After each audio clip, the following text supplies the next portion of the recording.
All right, we are live. Let's go. I'm fired Let's up. go. Amazing. Let's go. This is fun. I'm excited. This is the beginning of some good stuff.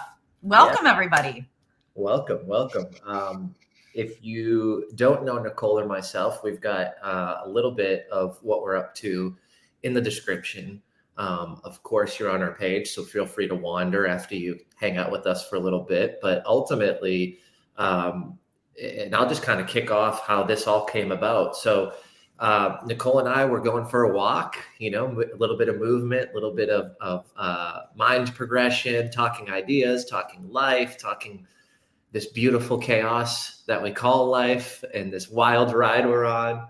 And we were like, hey, let's just get out there. Let's do a live. Let's do it for, several weeks and see what happens.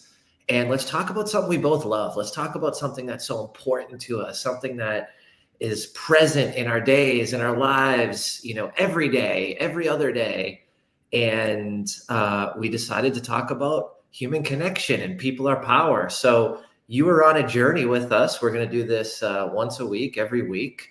And we're just going to share some stories, some insights, things that we're facing, conversations we're having, things about sales, about people, about connecting, selling with your soul, all these amazing ideas and concepts that we live, we breathe, and we bring to this world. We wanted to just talk about it in a casual setting and share it with you all. So that's how this thing happened. That's how we are here right now, today, in the moment. It started through connection and conversation, which is how everything starts. And we also want it to be the opposite of what a lot of things are that you're seeing on the internet nowadays, which I don't have a problem with automation and AI and everything, but this is what people really want. They want human connection. They want real, they want raw. And, Jim and I have been doing stuff in the business world with entrepreneurs for a very long time now. And I think that there's a big opportunity for people to really continue to step towards what we're all craving, which is more human connection.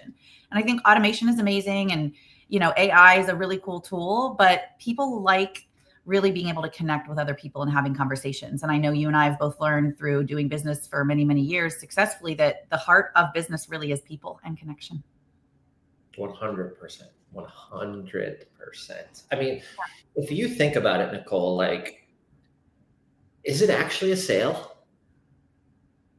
In your business, when you're working with someone, is it really even a sale, or is it a conversation or a group of conversations to see if you can help someone? I call them micro conversations. I think the macro outcome, the macro result, the decision, really, that's all it is. Sales is just helping somebody make a decision about what's best for them. And all of these little steps to get to that big decision are actually why the decision is made. And all of those steps are what make a relationship, a connection with people. And to me, that's when we really strip it back and we go, oh, wait, this is just showing up to conversations, knowing how to lead and guide people to a decision that's best for them. And how do we do that more effectively? We learn how to connect at a higher level with people. And Jim, some of my story. Many years ago, when I was really successful at my corporate job, I was like, God, I was chasing a lot of goals, and there was nothing wrong. I don't regret anything I did, but I really wanted it to feel like it was about the people. And I was like, okay, if I really want to get back to the relationship part of all of this and prioritize that, what would I do?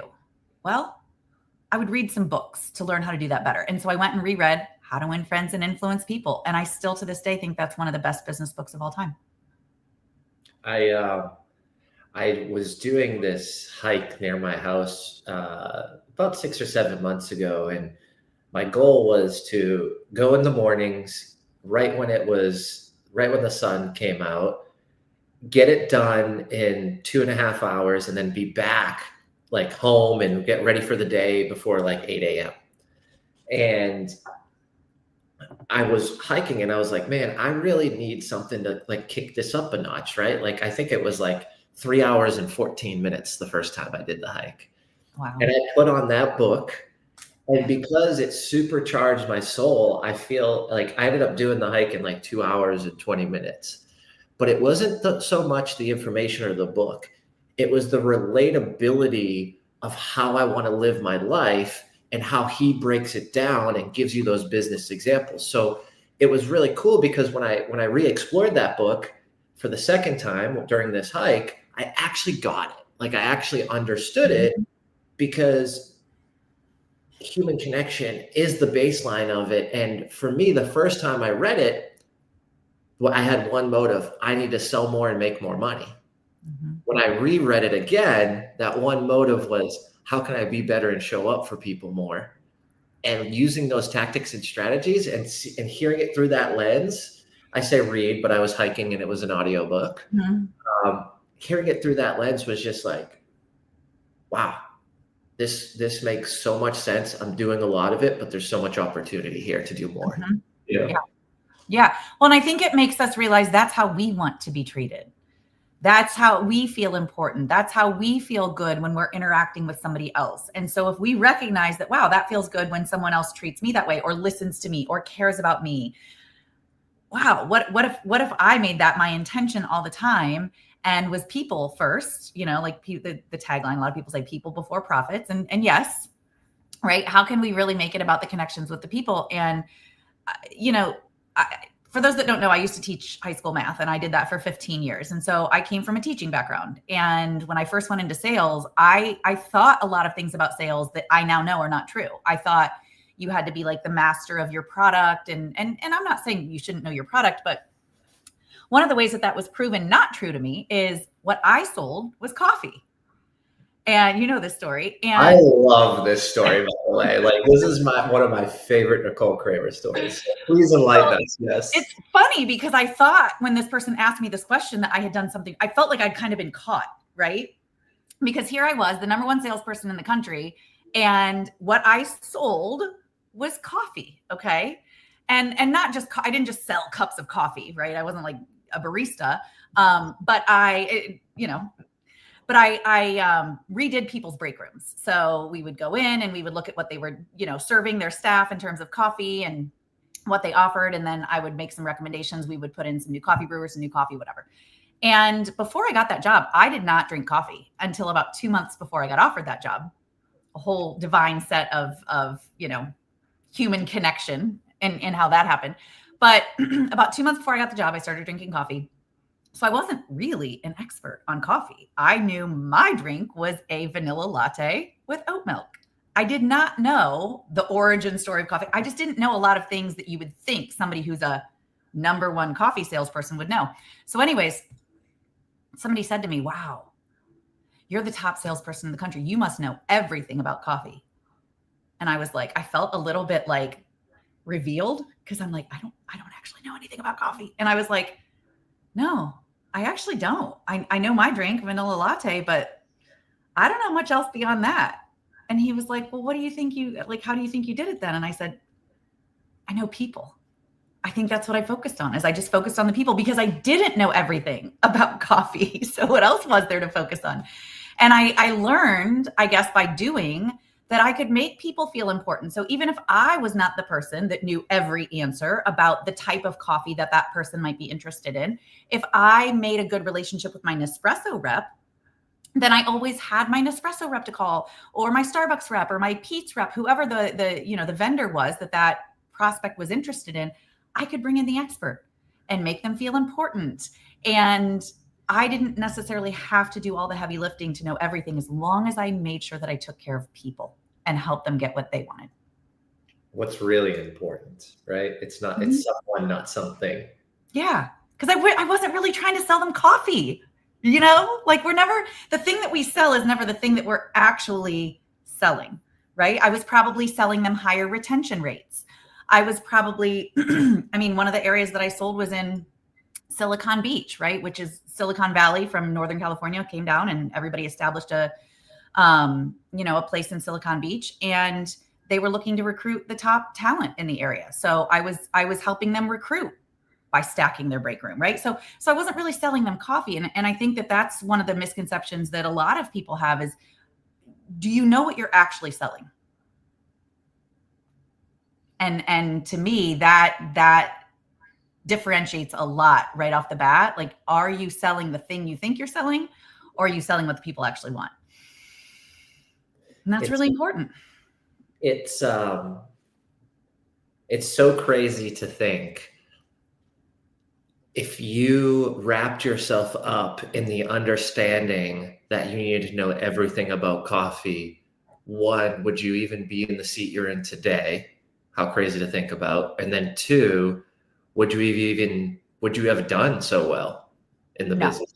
Would you have walked into those rooms thinking, oh, I don't know everything, even though I'm trying to find it, figure it out? Like, you took the action. Mm-hmm.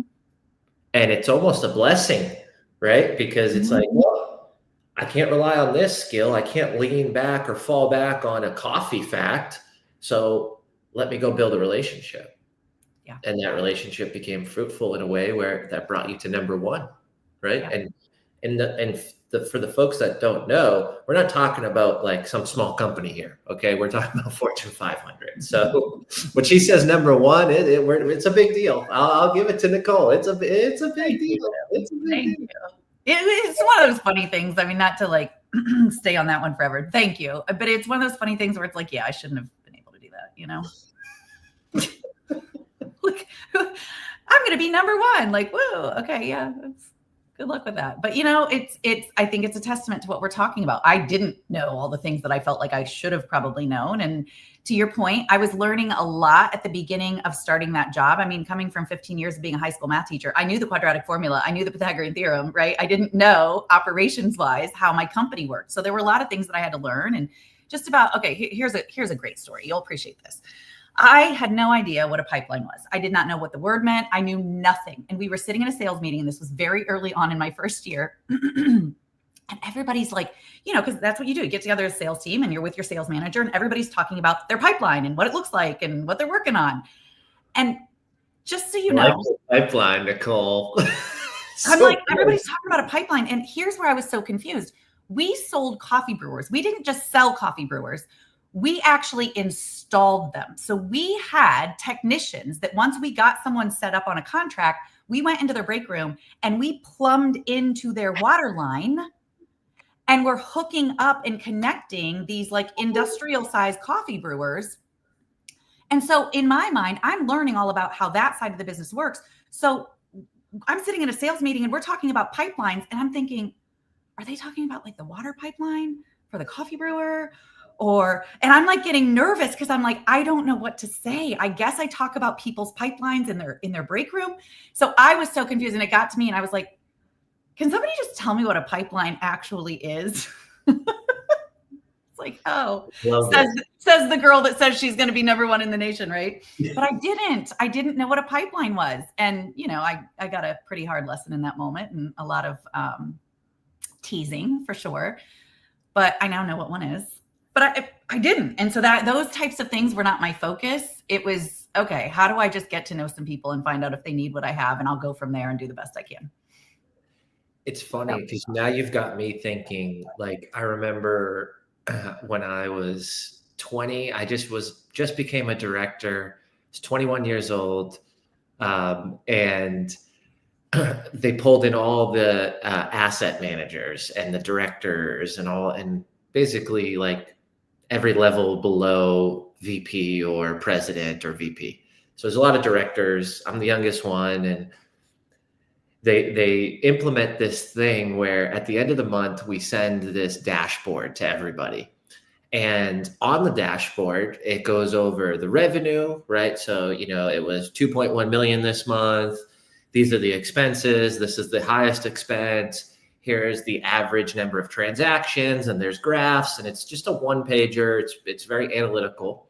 And then at the bottom, it talks about like our survey scores and our secret shoppers, because there was a service-based company, and we had those. And then at the end, the president was like, we're going to put in a section where I want you to talk about an experience that you had with the client and about their personal life. So like, I want it because it's all analytical, and it's revenue, and then it's transactions, and then it's surveys and scores. Now this is the page to send a note and tell them you enjoyed lunch or something about their family that you learned. And this was, I'm 35, so this was 14 years ago. So it wasn't like, let's just go on Facebook and all the answers are there about people, right? Like 14 years ago, people were on Facebook, but it wasn't where it is today. And there wasn't people sharing everything as much as it is today. Right. And, I'm the youngest person and I'm like, okay, no big deal. Like, yeah, easy, done. And everybody's like, freaked out. And I'm like, okay, what's going on? What did I miss? And the president leaves and everybody kind of hangs out. And I worked in the corporate office at that point. So my desk was right down the hall. Other people worked off location. So people were hanging out and everybody starts to bicker and like freak out about this scenario. And that was the first time that I actually realized I'm not in sales. I'm not in client retention. Like, everybody's freaking out because they don't have a relationship. Mm-hmm. Everybody's freaking out because on the internal forum, you would have to reference how many times you saw them, how many times you had lunch with them that month, like how many times you were in their presence, not just stopped in and did an audit or things like that, or sent an email or a call. And it was like 4 times a month. I was averaging 9. Wow. So even though I worked in the corporate office, I was still at location in their office, working in the cafeteria, hanging out, right? And I worked for hospitals at the time. So Boston Children's Hospital was a client. Dana-Farber was a client. Brigham and Women's was a client. Big named hospitals. And because I didn't have the salesy sell it and run or, just get them in the door and someone else will have to deal with it, I actually wanted to be around these people. This was also people that were some of the smartest folks I've ever engaged with. I mean, the CEO of a massive hospital like Boston Children's, pretty smart person, one of the smartest people I've had a conversation with. And he's over here talking about transportation, valet parking, concierge, shuttles, and he's crushing it. So that to me was just so explosive of like, wow, this person has so many relationships. They're so well-rounded. They're running all these interdepartments from the clinical side to the transportation department, to the nurses, to the staff. And I already had these relationships. I already was seeing these people. That was the first time I realized it's not actually sales. It's not actually retention. It's not actually fulfillment. For me, it was just natural to do that. I think because with how I grew up and the relationship with my parents and losing my dad and, them addicted to drugs, like I was already fighting to build human relationships and human connection so I could just play at the same level others were playing at growing up, right? So I feel like it built in me, but I never realized it until that one point. Yeah. Yeah. It's really interesting because I do think, and for those of you that don't know this about Jim, he did a TEDx talk and it was incredible. And it was about, I don't remember the title of it, but it was about like, who's that person that's going to get you? Who's your 51% person? Like, who's the person that's going to help you?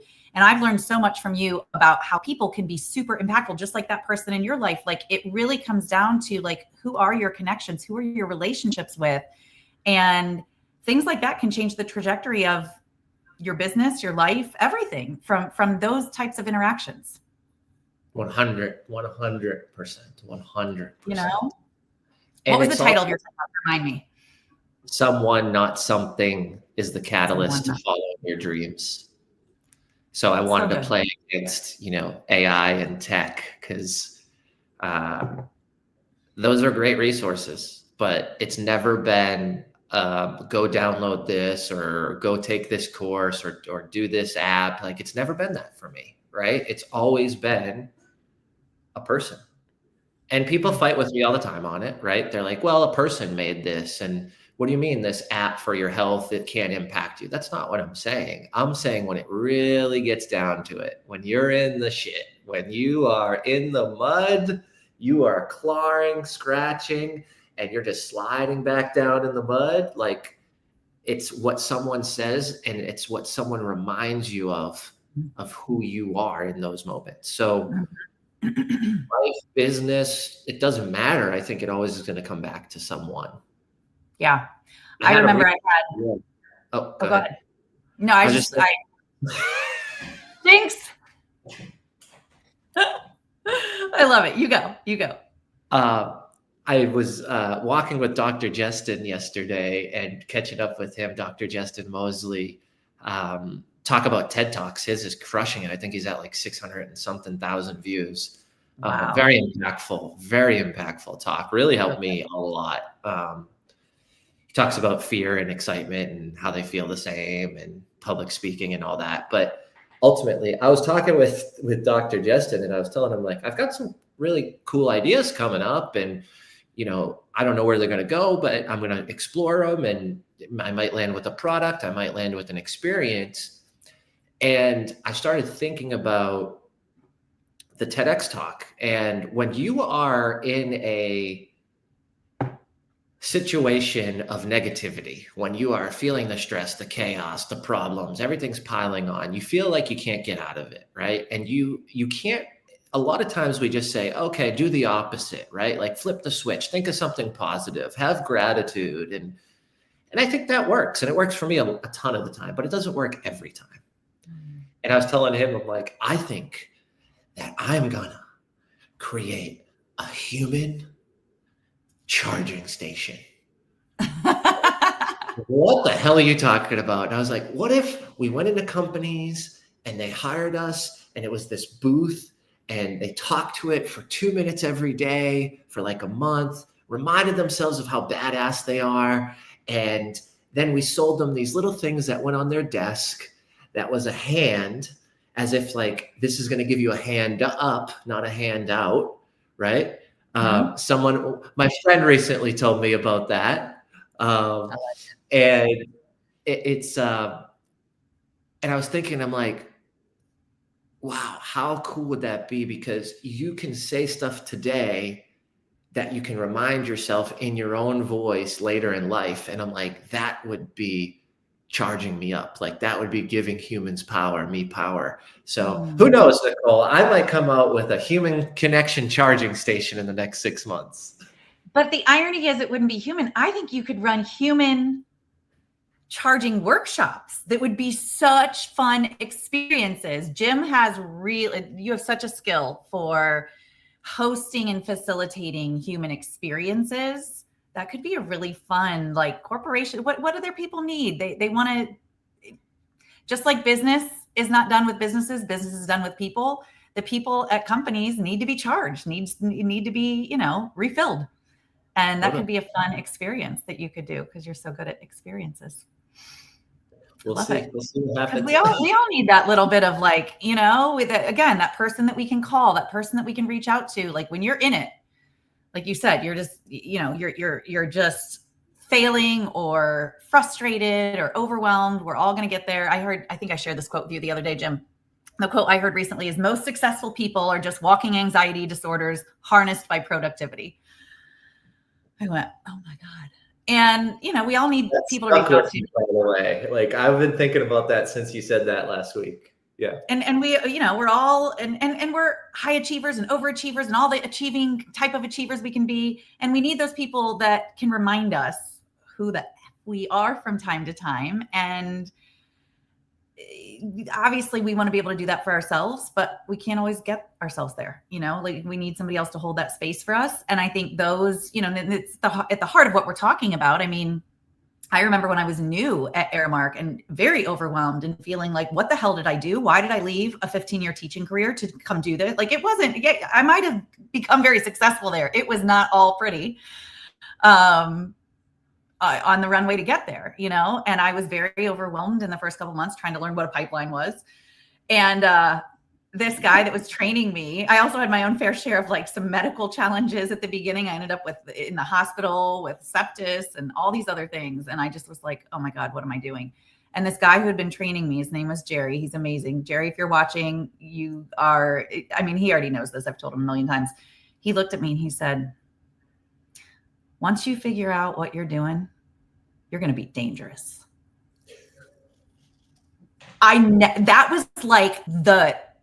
It was like the next thing I could hold on to and go, somebody thinks I could be good at this. He thinks I could be good at it. Cause like he'd been training me. So I'm like, if he says that, maybe I really can be good. I'm like, you think I can really figure this out? He said, I have no doubt you can. That power in those words and what that gave you. Wow. Wow. At a time where I felt like I was thinking this guy who had done it for a lot longer than I had at that point. And he was one of the very first when they announced me as number one to come back. He was with a different company at that time, but he was like, I had no doubt. I had no doubt. And like, it's little things like that, you know, I know made a big difference in my own ability to believe in myself. And I think that's a big piece of what human connection is all about, is when we aren't able to get ourselves there, have the right people in your world that can help remind you who you are and lift you back up. It's my definition of human connection is two or more people having a vulnerable conversation in hopes that one feels heard, valued, and seen.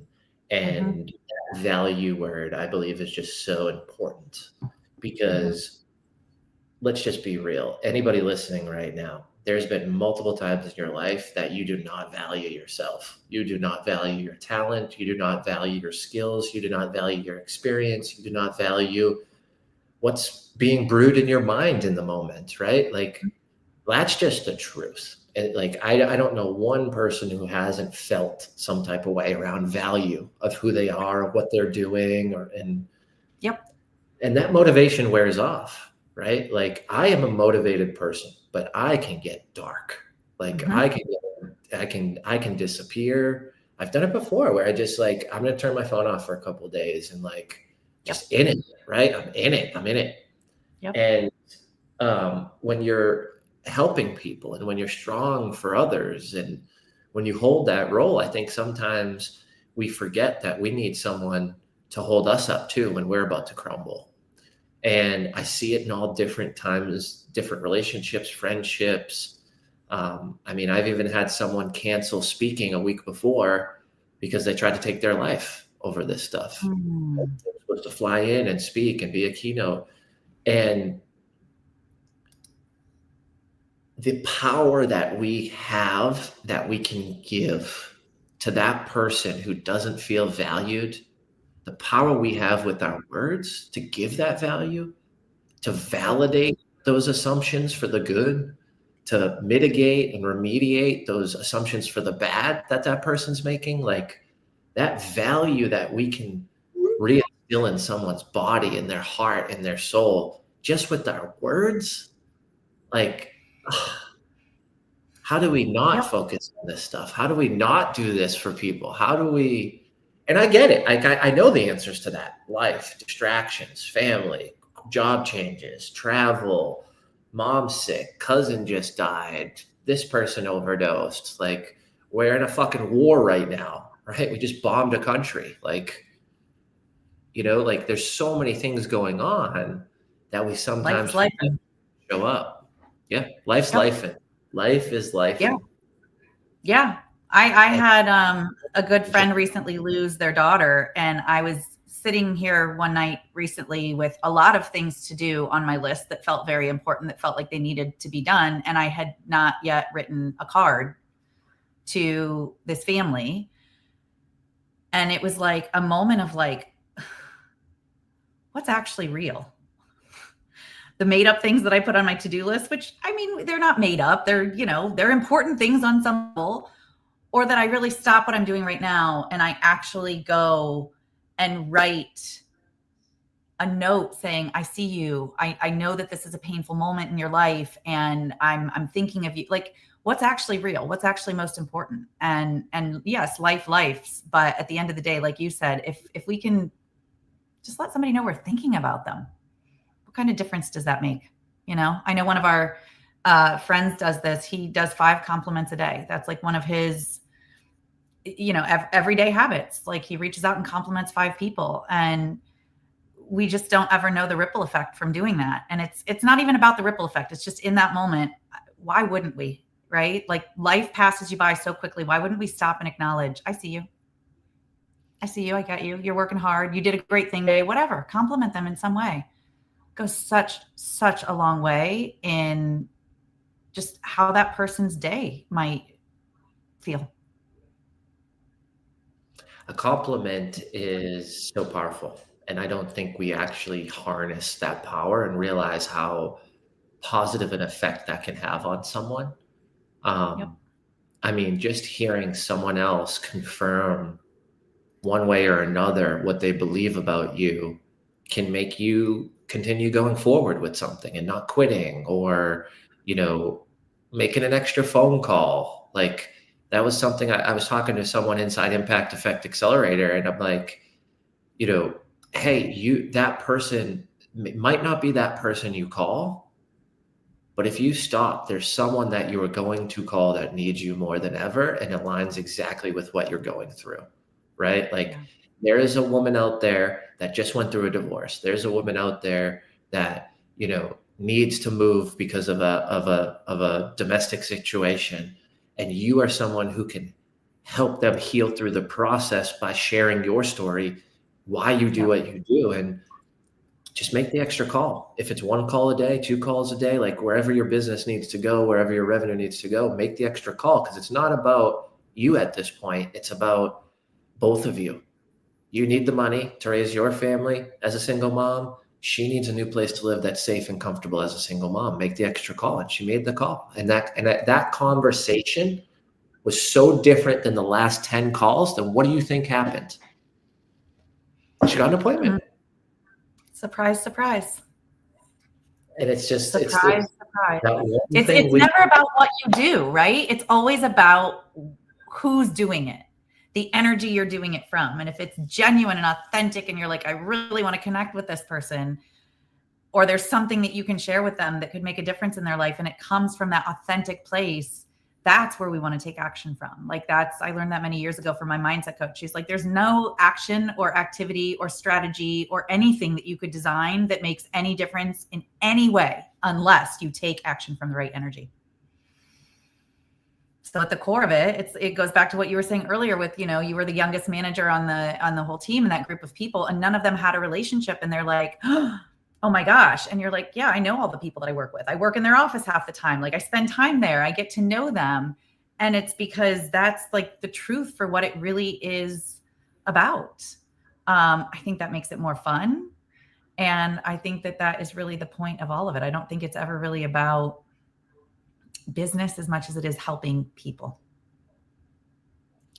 It's such a, I don't want to say relief. It's such a game changer when you realize the impact that can come from just treating someone like a human, right? Because we tend to get all wrapped up and put ourselves in this tizzy and overthink and come up with these assumptions and these worries and these emotions. And if we just went into that sales call, we went into that meeting, we went into that random person who DM'd you on Facebook, and you're like, I don't even know this person. I don't even know what they really look like. And this, I'm scared and I'm nervous. But if you just go in and you're like, can I learn about this human? Can I make them feel good? If that's the goal, and be real and honest, right? Like, don't BS. And I like your earrings, when you'd never put those anywhere near your body, let alone in your house. Right. Like, you don't want to say that. Right. You could say those earrings look nice on you. There's always a way you can spin it, right? And still be true. Those earrings look really nice on you. I would never wear them. I like that. No, but that's it. That's it, right? It's how can you be genuine and also still honest and truthful and really establish a connection. And I think that's a beautiful art and gift to give to people. I was thinking about compliments, and this is so funny because I got an email from Vanessa Van Edwards. She has a program called School of People, and she's a Harvard professor. She talks about human connection. She's got a book called Cues. I was going to have her speak at a conference, but she's just way too expensive. And power to her, by the way, if she's getting that fee. Like, that's also something I'll say, like, too expensive for my taste, but like, good for you if you're actually getting it. Heck yeah. But especially as a woman. Yeah, I get it. Like, and like, there'd be a time where I could pay that in the future, hopefully, but not right Yeah, now. coming. But I'm on her email list, and she sent an email, and I was just talking to this with two of my buddies. But it talks about, she was saying like a compliment, like how to give a good compliment. You should always receive a compliment. It's actually rude and doesn't align if someone gives you a compliment and you're like, oh, not me, right? Like I want to give you the compliment, so like take it and own Right. it. Right. It actually makes me feel good when you're like, thank you so much. Like, seriously, thank you. Like, I really appreciate you saying that, rather than like, oh, that's not me, or that, you know. But she Right. said, and this one hits home for me and my two friends, Brad and Jake.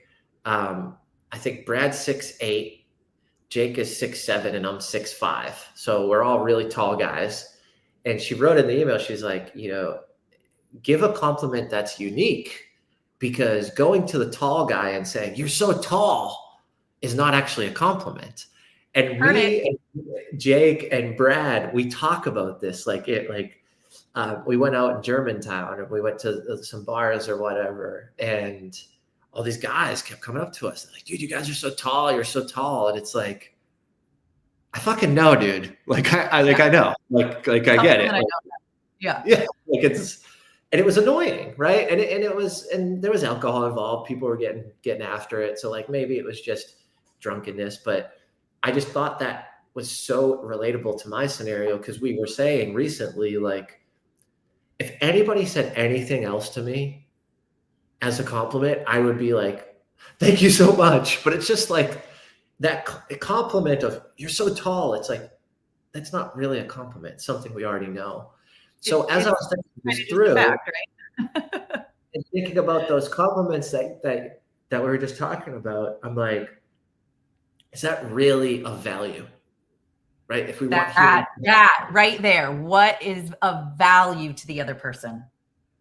so if I want them to feel valued, telling a tall man he's tall, that's not going to give value to him. If you said, hey, I like your beard, and knowing that I am new to beards, age 35, yeah, first time I've ever grown a beard, but like, that would have been very valuable to me, right? Because it's something new, it's something I've never done, and you're saying you like it, like, okay, sweet.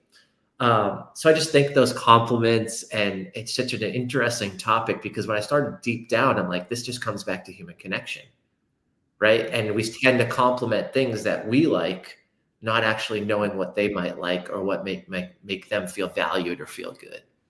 So I think that rolls into this whole thing as well.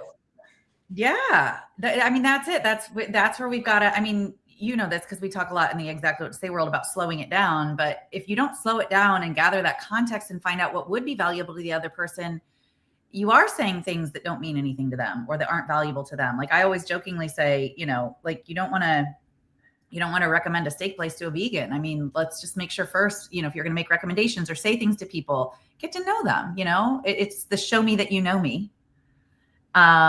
With what you say, with how you make me feel. And I think that is, that's it. It's what's valuable to the other person. That's going to make them, questions. Yeah. Yeah. So, I feel like I just enjoy our talks. I could talk to you forever. I think that there's all kinds of good stuff that always comes out of it. I'm excited now that there are some people. Thank you for those of you who've, been saying hello. Let us know in the comments if you were here. Tell us hello. And we're going to be doing these weekly for a while. And we want to make sure that we are showing up and sharing things that are going to be valuable for you as well. Sales, human connection, sales psychology, business. We want to really make sure that we are having conversations that you want to be a part of. Yes. We want to connect with you. So thanks for being here. If you were here, tell us #replay if you were joining on the replay. We would love to hear from you if there's something that was said. Thoughts grow stronger when shared. So share it in the comments. And next Wednesday, same time, same place. We'll see y'all next week. Take care. Awesome. Bye, everybody.